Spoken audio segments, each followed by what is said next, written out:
Hey everyone! Moving on with the series about stats and what they do, we'll look at Intellect. Intellect does three things. Increases the chance of improving your weapon skill, increases your total mana pool, and increases your chance to score a critical hit with magical abilities. As for how much it increases your chance to improve your weapon skill, I had no good way of testing this, why I won't talk more about it. I will however say that maybe the mage should buff everyone with arcane intellect and not just the intellect classes. Starting out with the mana.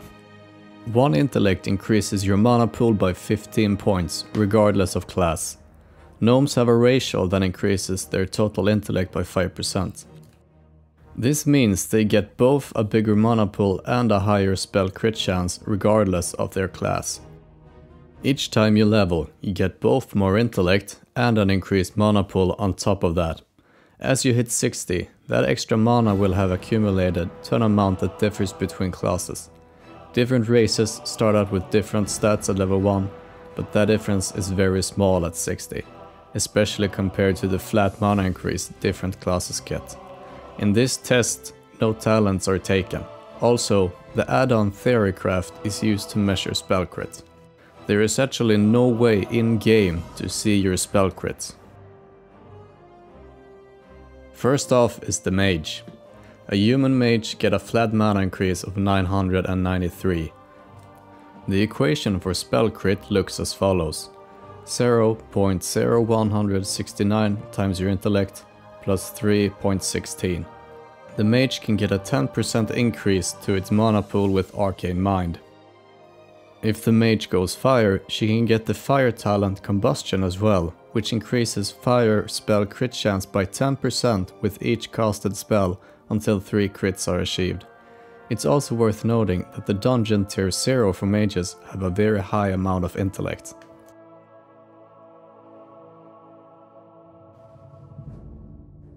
Next comes the priest. A human priest gets a flat mana bonus of 1156. The formula for spell crit chance is 0.0169 times intellect plus 0.78. The spell crit chance is the same for both healing and damage dealing spells. The priest can increase its mana by 10% with the mental strength talent. The priest can also increase critical chance for both holy spells and damaging spells by 5% each. Force of will is however deep down in the discipline tree.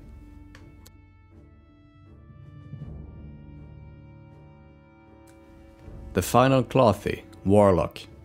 A human warlocks get a flat mana increase of 1093. The crit equation is 0.0165 times intellect plus 1.71. Meanwhile, the warlock doesn't get any mana or intellect increasing talents. She can use life tap for getting back mana by sacrificing health, effectively giving her some mana. She can increase the crit chance of her destruction spells by 5% and the spell Searing Pain by 10% on top of that.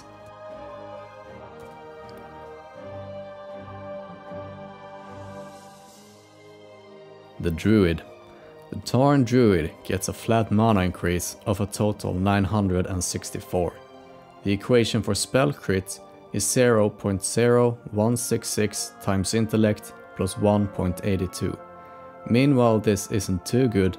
The Druid has the best talent in game for increasing intellect and strength and stamina for that matter. The Heart of the Wild talent gives a total of 20% increase to mentioned stats. It is however far down in the feral tree. If the Druid would feel adventurous and goes balanced, the Moonkin form gives a 3% spell crit aura to everyone in the group. There is also a 10% increased crit chance for Moonfire in the balance tree. Shamans are up next. A Troll Shaman gets a flat bonus of 1240 mana. The spell crit formula is 0.0168 times intellect plus 2.31. The Shaman can increase her mana pool with Ancestral Knowledge talents only by 5% however. In the elemental tree, she can get what seems to be a 6% increased crit chance for lightning bolt and chain lightning. I'm a bit uncertain about it being 6% instead of 5%. Besides that, she gets a talent to guarantee a crit from a free nature, fire or frost spell. The fourth row in the restoration tree can actually give another 5% crit to all lightning spells on top of what I've mentioned before.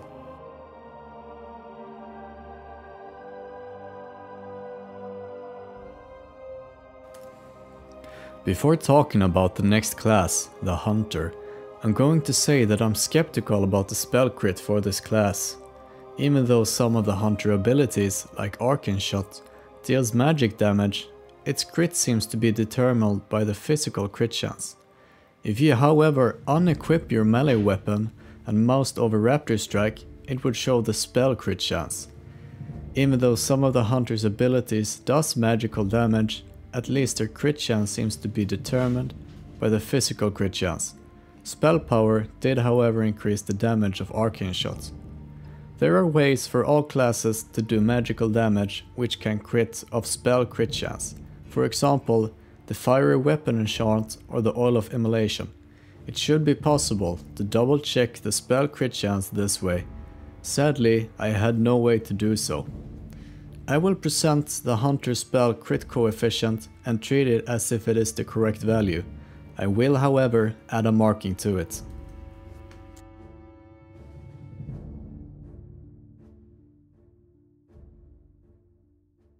Next comes the Hunter. An Orc Hunter gets a flat mana increase of 1440 mana. She actually has a higher coefficient for spell crits. 0.0502 times intellect, plus minus nothing or something very small.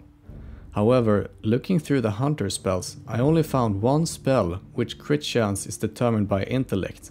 That seems to be Raptor Strike. Apparently, Arcane Shot gets crit chance from agility and normal critical strike increases. The Hunter also does not have any intellect, mana or spell crit increasing talents. However, she can increase the crit chance of Raptor Strike and Mongoose Bite by 20%.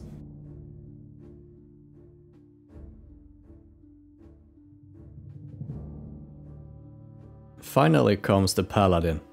The human Paladin gets a flat mana increase of 1232.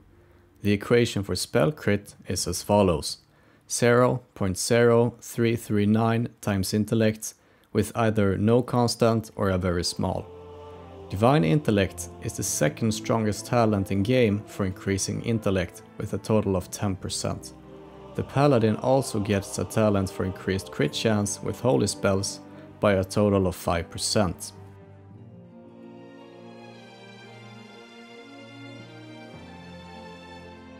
Listing all flat mana increases from lowest to highest, we get the following: Druid 964, Mage 993, Warlock 1093, Priest 1156, Paladin 1232, Shaman 1240, and finally Hunter with 1440. Note that different races would have a minor difference in intellect and not in flat mana increase. These values should hence hold for all races. Looking at the constant in spell crit equation, the list should be as follows: Hunter 0, Paladin 0, Priest 0.78, Warlock 1.71, Druid 1.82, Shaman 2.31, and finally Mage with 3.16. And finally, listing the coefficient for spell crits: Hunter 0.05 times intellect, Paladin 0.034 times intellect, and all other classes 0.016 times intellect. As you can see, the Paladin coefficient is twice that of any other mana class besides the Hunter. The Hunter seems to be about 3 times 0.016. Assuming that the add-on theory cast has got the numbers right, Hunters get the best coefficient, despite only having one ability which benefits from spell crits, which they almost never use. Their big flat mana increase, however, is very useful as mana is their resource.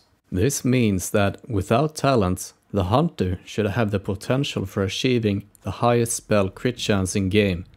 Even though there are talents like Heart of the Wild, the hunter's coefficient is 3 times bigger than most classes, and 50% bigger than that of the paladin. The difference is simply too big for talents or ratios to matter. Spell crit is however useless for hunters unless they go Raptor Strike melee build, which sucks by the way. I would however state that the class benefiting the most from intellect are paladins, and more specifically holy paladins. First off, they get a good flat increase of 1230 mana. They can get a 10% increase to intellect, meaning both more mana and more spell crit chance, and they scale twice as good with intellect when it comes to spell crit chance than any other healer. On top of that, and their 5% increased chance to holy spells, their talent Illumination gives a total of 100% chance to regain the mana healing spell costed if it crits. As they are plate wearers, they get access to all healing gear in game and can pick and choose the absolutely best of each type. Of course, other healers have things the Holy Paladin lacks, but in terms of healing spells crit chance and benefiting from critting with healing spells, they are the absolute best. I'd like to end by saying thank you to all of you who've been watching. I hope you enjoyed this video and found it interesting and useful. If you have any tips on how I can make my videos better, or have anything special you would like me to test out, please write so in a comment below. Thanks for watching.